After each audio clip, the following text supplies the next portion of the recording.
Shasha, for that wonderful speech. As he said, anniversary is all about celebration. And നിങ്ങൾ muscle പിടിച്ചിരുന്നാൽ ഞങ്ങൾക്ക് tension കൂടുതലാണ്. അതുകൊണ്ട് കുറച്ച് മസിലൊക്കെ വിട്ടിരിക്കുക, so that we'll be able to do it in a better manner. Next up, we have something called Parisayogam. Joel, do you know what Parisayogam is? No, I've not heard anything about it. Yeah, so Parisayogam is basically a means that was used by our grandfathers to, proclaim the word of God, to let people know about the word of God. And we have one such program that is held by our church youth. They have arranged a Parisayogam. I mean, I'm pretty sure that our generation have no idea about what Parisayogam is. ഇവിടെ ഇരിക്കുന്ന അങ്കിൾക്കും ആൻറ്റിമാർക്കും ഒക്കെ അറിയായിരിക്കും പരസ്യമൊക്കെ എന്തോന്ന്, അവർ കണ്ടിട്ടും ഉണ്ടാവും. But I seriously have no idea about it. So shall we watch one such program? Yes. I want you all to be lively. Yes. Yeah. So let's have one such program, inviting the church youth for the same.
വചനം സംസാരിക്കുന്ന ഓരോ ദാസിമാരെയും ദൈവം നിന്നോട് അനുഗ്രഹിക്കുമാറാണെന്ന് പ്രാർത്ഥിക്കുന്നു. അവരെ നിന്റെ കരങ്ങളിൽ സമർപ്പിച്ച് പ്രാർത്ഥിക്കുന്നു.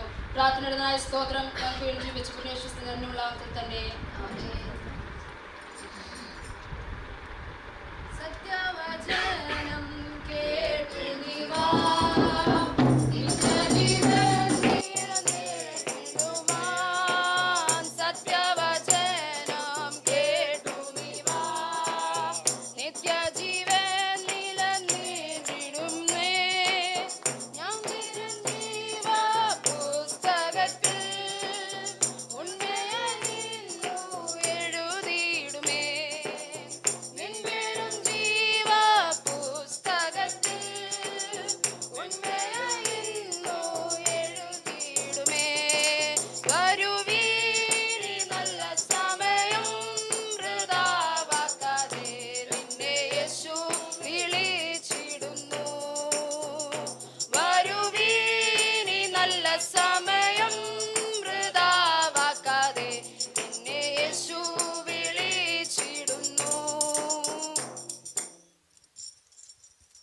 ദൈവത്തിൻ്റെ അതിപരിശുദ്ധമായ നാമം വാഴ്ത്തപ്പെടുമാറാകട്ടെ. എന്നെ ശ്രവിക്കുന്ന ഏവർക്കും യേശുക്രിസ്തുവിൻ്റെ നാമത്തിൽ എൻ്റെ സ്നേഹവന്ദനത്തെ ഞാൻ അറിയിച്ചു കൊള്ളുന്നു.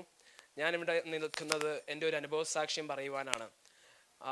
എൻ്റെ ജീവിതത്തെക്കുറിച്ച് പറയുമ്പോൾ ഞാൻ ജനിച്ചതും വളർത്തപ്പെട്ടതുമെല്ലാം ഒരു ക്രിസ്തീയ കുടുംബത്തിലാണ്.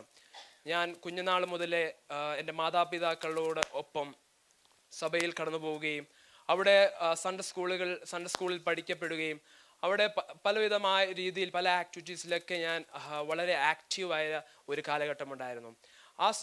ആ സമയങ്ങളിൽ എപ്പോഴും വചനങ്ങൾ കേൾക്കുമായിരുന്നു.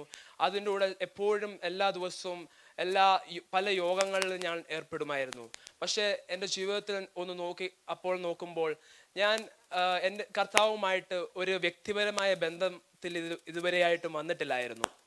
പക്ഷേ ആ സമയങ്ങളിൽ ഞാൻ എൻ്റെ ജീവിതം മുന്നോട്ട് കടന്നു പോയപ്പോൾ ഞാൻ കർത്താവുമായിട്ടുള്ളൊരു ബന്ധം എനിക്ക് ഇല്ലായിരുന്നത് കൊണ്ട് ഞാൻ പലവിധമായ പാപങ്ങളിലും പലവിധമായ ചതിക്കുഴിയിലും അകപ്പെടുവാൻ ഇടയായി. അങ്ങനത്തെ സാഹചര്യങ്ങൾ എൻ്റെ ജീവിതത്തിൽ കടന്നു വന്നു. പക്ഷേ അങ്ങനെ ഞാൻ മുന്നോട്ട് പോകുന്ന സമയത്ത് കുറച്ച് നാളുകൾ കർത്താവ് എന്നെ ഒരു ദിവസം പിടിക്കുവാനിടയായി. ഒരു വലിയൊരു സംഭവം എൻ്റെ ജീവിതത്തിൽ കടന്നു വരുവാനിടയായി. ഒരിക്കലും മറക്കാൻ പറ്റാത്ത ഒരു സംഭവത്തിലൂടെ കർത്താവിനെ കൊണ്ടുപോയി. ഞാൻ അതിനെക്കുറിച്ച് ഒത്തിരി വ്യാകുലപ്പെട്ടു. എൻ്റെ മുറിയിൽ ഞാൻ ഒറ്റയ്ക്ക് ഇരിക്കുമ്പോൾ ഞാൻ അതിനെക്കുറിച്ച് ഓർത്ത് ഒത്തിരി വിഷമിച്ച് വ്യാകുലപ്പെട്ടിരിക്കുമ്പോൾ കർത്താവ് എന്നെ ഓർപ്പിച്ചു, ഇതൊന്നും എൻ്റെ ഹല്ലേലൂയ എന്നെ നശിപ്പിക്കുവാൻ വേണ്ടിയല്ല, എൻ്റെ നന്മയ്ക്കായിട്ട് ആണ് എന്ന് കർത്താവ് എന്നെ ബോധ്യപ്പെടുത്തി.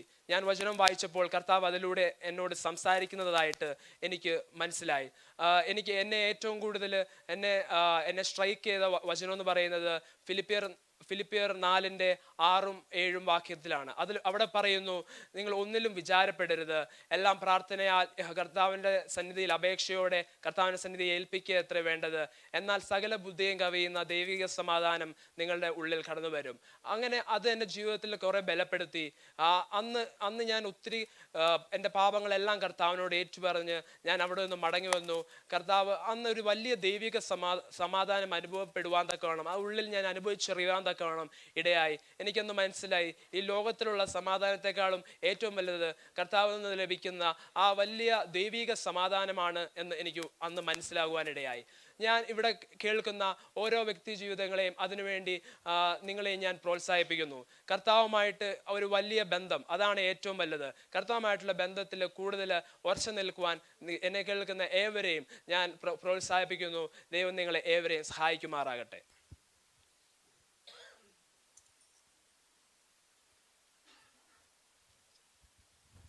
Price the lord. Hallelujah, hallelujah. ഈ ശബ്ദസീമയിലൂടെ ഞങ്ങളെ ശ്രദ്ധിക്കുന്ന എല്ലാ ദേശനിവാസികൾക്കും വീണ്ടും വരാമെന്ന് അരുളി ചെയ്ത ലോകരക്ഷകനായ യേശു ക്രിസ്തുവിന്റെ നാമത്തിൽ എൻ്റെ സ്നേഹവന്ദനത്തെ അറിയിക്കുന്നു. ഇങ്ങനെ ഒരു മീറ്റിംഗ് ഇവിടെ ക്രമീകരിക്കുവാൻ സ്വർഗമൊരുക്കി തന്ന എല്ലാ സാവകാശത്തിനായി ഞാൻ ദൈവത്തിന് നന്ദി പറയുന്നു. എന്നെ കേൾക്കുന്ന പ്രിയപ്പെട്ടവരെ, മനുഷ്യജീവിതം പ്രശ്നങ്ങളും പ്രതികൂലങ്ങളും കൊണ്ട് നിറഞ്ഞതാണ്. പ്രശ്നങ്ങൾ വർദ്ധിക്കുമ്പോൾ ഒരുവിധം ആളുകൾ അവരുടെ പ്രശ്നത്തിൽ നിന്ന് പരിഹാരം നേടുന്നതിനായി മദ്യവും മയക്കുമരുന്നും തുടങ്ങിയ വസ്തുക്കൾ ഉപയോഗിക്കുന്നു. എന്നാൽ മറ്റു ചിലർ ദൈവം അവർക്ക് കൊടുത്തിരിക്കുന്ന ജീവിതത്തെ ഒരു മുഴം കയറിലോ അല്ലെങ്കിൽ ഒരു തോർത്തിൻ്റെ അറ്റത്തോ ഒരു റെയിൽവേ ട്രാക്കിലോ ഒക്കെ അവർ അവസാനിപ്പിക്കുന്നു. എന്നാൽ വിശുദ്ധ വേദപുസ്തകം വിളിച്ചു പറയുന്നു, അധ്വാനിക്കുന്നവരും ഭാരം ചുമക്കുന്നവരുമായുള്ളവരെ നിങ്ങൾ എൻ്റെ അടുക്കൽ കടന്നു വരിക, ഞാൻ നിങ്ങൾക്ക് വേണ്ടി നിങ്ങളുടെ പ്രശ്നത്തെ പരിഹരിക്കാം. പ്രിയപ്പെട്ട സഹോദര സഹോദരി, നമ്മുടെ പ്രശ്നങ്ങൾ എത്ര വലുതായിക്കോട്ടെ, എത്ര കട്ടിയുള്ളതായിക്കോട്ടെ, എന്നാൽ സർവശക്തനായ ദൈവത്തിന് നമ്മുടെ പ്രശ്നത്തെ പരിഹരിക്കുവാൻ, നമ്മുടെ വേദനകളെ മാറ്റുവാൻ സർവശക്തനായ ദൈവത്തിന് കഴിയും. ദൈവം സൃഷ്ടിച്ച മനുഷ്യൻ അനുസരണക്കേടിനാൽ പാപത്തിൽ വീണുപോയപ്പോൾ അവനെ വീണ്ടെടുക്കുവാൻ സ്നേഹവാനായ ദൈവം മനുഷ്യനായി ലോകത്തിൽ അവതരിച്ചു. യോഹന്നാൻ 3:16 ഇപ്രകാരം പറയുന്നു, തൻ്റെ ഏകജാതനായ പുത്രനിൽ വിശ്വസിക്കുന്ന ഏവനും നശിച്ചു പോകാതെ നിത്യജീവൻ പ്രാപിക്കേണ്ടതിന് ദൈവം അവനെ നൽകുവാൻ തക്കവണ്ണം ലോകത്തെ സ്നേഹിച്ചു. ദൈവത്തിന് മനുഷ്യനോടുള്ള അഗാധമായ സ്നേഹമാണ് താൻ കാൽവരി ക്രൂശിൽ മാനവരാശിക്കായി കാണിച്ചത്.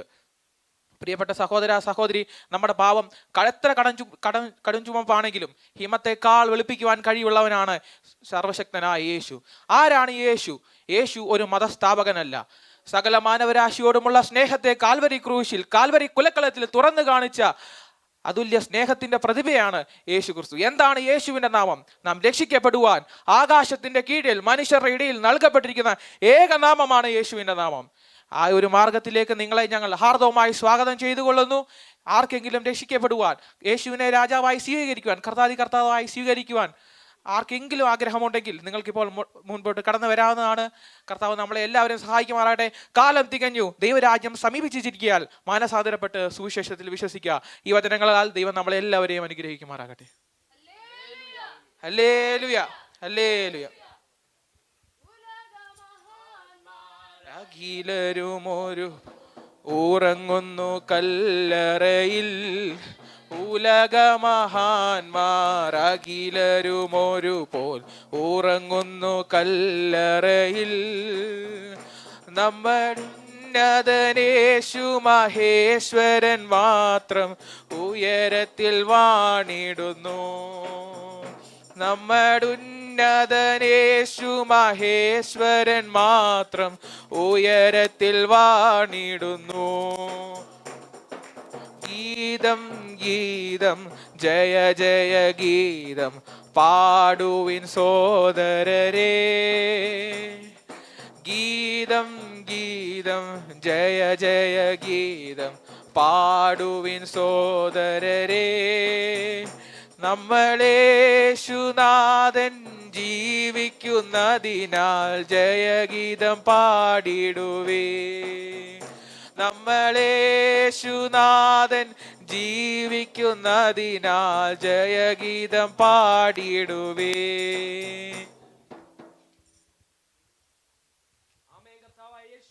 വേഗം വരണമേ.